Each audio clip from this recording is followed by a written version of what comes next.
নাগরিকত্ব আইন নিয়ে খুবই খুশির খবর। আর কোনো চিন্তা নেই, হিন্দুদের ভারতবর্ষে থাকার অধিকার রয়েছে, এইমাত্র জানিয়ে দিলেন সুকান্ত মজুমদার। নাগরিকত্ব সংশোধনীয় আইন নিয়ে কি বললেন এবং কোন ঘটনা চক্রে কিন্তু এই বক্তব্য সুকান্ত মজুমদার রাখলেন, এই যে যাবতীয় তথ্য টোটালটাই কিন্তু আজকে আমরা এই ভিডিওর মাধ্যমে দেখে নেব। তো চলুন বেশি দেরি না করে ভিডিওটা শুরু করা যাক। তো দেখুন, আপনাদের সামনে আমি একটা আর্টিকেল খুলে রেখেছি, যেখানে পরিষ্কারভাবে আপনারা দেখতে পাচ্ছেন, জাল পাসপোর্ট চক্রে মঙ্গলবার প্রথম কোনো ভারতীয় পাসপোর্টধারী বাংলাদেশিকে গ্রেপ্তার করে পুলিশ। অর্থাৎ এই প্রথম কোনো বাংলাদেশি ভারতীয় পাসপোর্ট বানিয়ে নেয় এবং তাকে কিন্তু পুলিশ গ্রেপ্তার করে। ঘটনাচক্রে সে আবার হিন্দু। ধৃত পলাশ বিশ্বাস মধ্যম গ্রামের গঙ্গানগরে ভাড়া বাড়িতে থাকতো বলে জানা গিয়েছে। ধৃত পলাশ বিশ্বাসকে ভারতীয় নাগরিকত্ব দেওয়ার আশ্বাস দিলেন কেন্দ্রীয় শিক্ষা প্রতিমন্ত্রী সুকান্ত মজুমদার। ঘটনাটা কি ঘটেছিল সেটা যদি আমরা বিস্তারিত দেখি, দেখুন, কলকাতার চিতপুরের বাসিন্দা পলাশকে জিজ্ঞাসাবাদের জন্য মঙ্গলবার মধ্যম গ্রামে ডেকে পাঠিয়েছিল পুলিশ। এরপর তাকে গ্রেপ্তার করেন তদন্তকারীরা।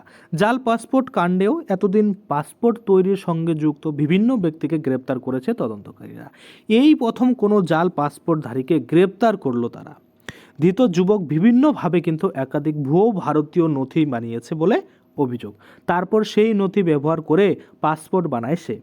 মঙ্গলবার মধ্যম গ্রামের গঙ্গানগর থেকে কিন্তু অভিযুক্তকে গ্রেপ্তার করা হয়। তদন্তকারীরা জানতে পেরেছে ধৃতের আসল নাম চয়ন বড়ুয়া। বাংলাদেশের চট্টগ্রামের বাসিন্দা সে। সেখানে অষ্টম শ্রেণী পর্যন্ত পড়াশোনা করেছে অভিযুক্ত। 2021 সালে অসম সীমান্ত দিয়ে ভারতে অনুপ্রবেশ করে পলাশ।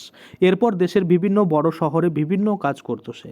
এমনকি বিদেশে যাওয়ার জন্য ভারতীয় পাসপোর্ট ব্যবহার করে ভিসার আবেদনও করেছিল অভিযুক্ত।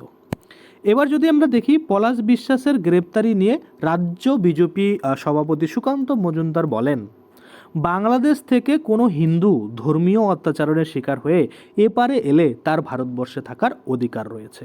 তাকে নাগরিকত্ব দেওয়ার ব্যবস্থা আমরা সিএর মাধ্যমে করেছি, আগামী দিনেও করব। এখানে কিন্তু একটা বিশাল বড় কথা বলেছে, সেটা হচ্ছে বাংলাদেশ থেকে কোনো হিন্দু ধর্মীয় অত্যাচারের শিকার হয়ে যদি এপারে আসে তাহলে কিন্তু ভারতবর্ষে থাকার তার অধিকার রয়েছে। তাকে কিন্তু সিএ আইনের মাধ্যমে নাগরিকত্ব দেওয়ার ব্যবস্থাও করেছে এবং আগামী দিনও করবে। এবার এখানে একটা বিশাল বড় কোশ্চেন আছে, সেটা হচ্ছে সিএ আইনে বলা হয়েছে যে যদি কোনো বাংলাদেশ থেকে ধর্মীয় উৎপীড়নের কারণে প্রধান 5টি যে ধর্মর কথা বলা হয়েছে, হিন্দু ধর্ম, বৌদ্ধ ধর্ম, জৈন, পার্সি, খ্রিস্টান, তারা যদি অত্যাচারিত হয়ে ভারতে আসে তাহলে কিন্তু তাদের 2014 সালের 31শে ডিসেম্বরের মধ্যেই কিন্তু ঢুকতে হবে, তাহলে কিন্তু নাগরিকত্ব পাবে। 1 নাম্বার। কিন্তু পলাশ দেখা যাচ্ছে এখানে, পলাশ বিশ্বাস যিনি ধৃত রয়েছেন, তিনি কিন্তু 2021 সালে ঢুকেছে। সেক্ষেত্রে সে কিন্তু ক্রাইটেরিয়া মানছে না বা ফুলফিল কিন্তু করছে না। দ্বিতীয়ত, এই যে পলাশ বিশ্বাস রয়েছে 2021 সালে ঢুকেছে ভারতে, অর্থাৎ এখনও অবধি তার কিন্তু 5 বছর হয়নি ভারতবর্ষে বসবাস করার।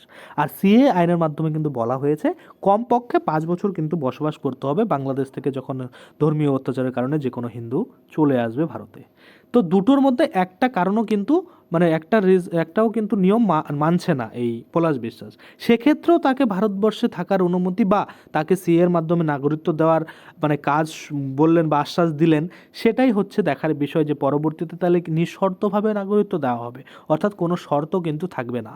হিন্দু হলেই বা যে প্রধান 5টি সম্প্রদায়ের কথা বলা হয়েছে সেটা হলেই কিন্তু ভারতের নাগরিক আপনি হয়ে যেতে পারবেন, এমনটাই কিন্তু মনে হচ্ছে। যার জন্য কিন্তু বাংলাদেশি হিন্দুদের একটু খুশির খবর, কারণ এই যে বাংলাদেশ থেকে আসা ধর্মীয় উৎপাদনের কারণে বা অত্যাচারের কারণে যেসব ব্যক্তিরা 2014 সালের 31শে ডিসেম্বর পরে আসবেন, তাদেরও কিন্তু এই সিএর মাধ্যমে নাগরিকত্ব দেওয়ার কথা কিন্তু এখানে ঘোষণা হয়েছে।